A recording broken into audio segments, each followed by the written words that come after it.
What's going on, guys? So I recently got a question from one of our buddies, Jason, and what he was asking me was basically when he squats and deadlifts, he squats and deadlifts in a pair of running shoes, okay?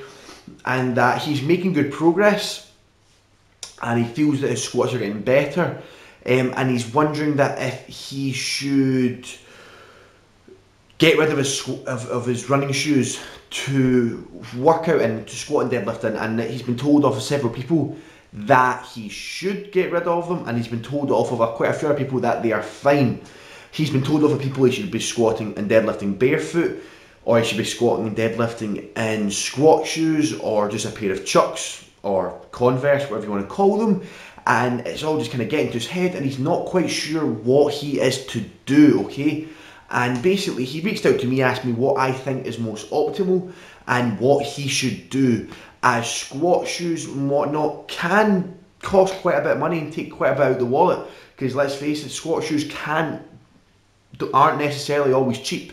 You could nothing short of 150 quid for a pair of squat shoes, or $200 if you live in America, okay? So what I am going to say to you, my friend, is first of all, yep, ditch the running shoes, okay? That is a big mistake, okay? Reasons for that are, if you actually look at a running shoe, okay, it is extremely elevated first of all, and what it's elevated by is a lot of soft cushion, okay? And it's very cushiony, and basically that will create a lot of instability through the movement, because basically it's almost like standing on a yoga mat. Okay, so you get a yoga mat and you just fold the yoga mat up and you stand on, okay, the way your foot cushions into it and it moves around. That is what it will become like, your foot will become like, okay, because it is designed to be comfortable for the foot when running, when going heel to toe, which isn't necessarily human's natural movement when running, okay, but that's a different topic for a different day, okay. And as well, they create more harm than they create good, okay, but again, that's a different topic from a different day. They will create a lot of instability throughout the movement because of the soft cushion. Your foot will not be able to be planted firm, it will move around, okay, so that instability will leak power, okay, and the instability won't just leak power, but the instability will actually, it will throw off the movement pattern, it will throw off everything, just absolutely everything throughout the movement, it will throw off, okay? That's for the squat. With the deadlift, again, it will create instability, you will leak power, and you'll be too far. Think about it, if that inch is that much, well, that's you at that inch of a deficit, okay? So you're actually making the lift harder for yourself. The reason that it will leak power is because if you think about it, it is designed to cushion the foot, okay? So as you come down, it is designed to absorb the pressure and cushion the foot. Well, when you're squatting or deadlifting and you come down, you want to drive through the floor, off the floor, okay? So you want to put all the pressure you're putting against the floor, you want to rebound back off you, okay? But what's going to happen is with the shoe is going to absorb some of the power, therefore you're going to leak power, okay? So that is the reason as to why you shouldn't use those shoes. That is number one, okay? Now, I'm going to answer the other questions you had. Should you invest in squat shoes? Well, this is the thing, okay?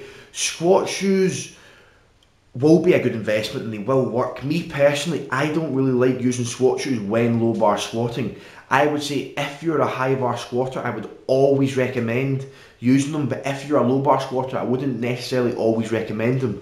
Me personally, I wouldn't invest in squat shoes just now because your numbers aren't that high. You have just got to squat 120 kilos. Now that is very good and it is a start, and everyone starts somewhere, and I know you've came a really long way, but just keep that investment for a later date, okay? Just invest in some flat shoes, so just some Converse. You can get a pair of Converse for 15 quid, or like maybe $25 if you live in America, okay?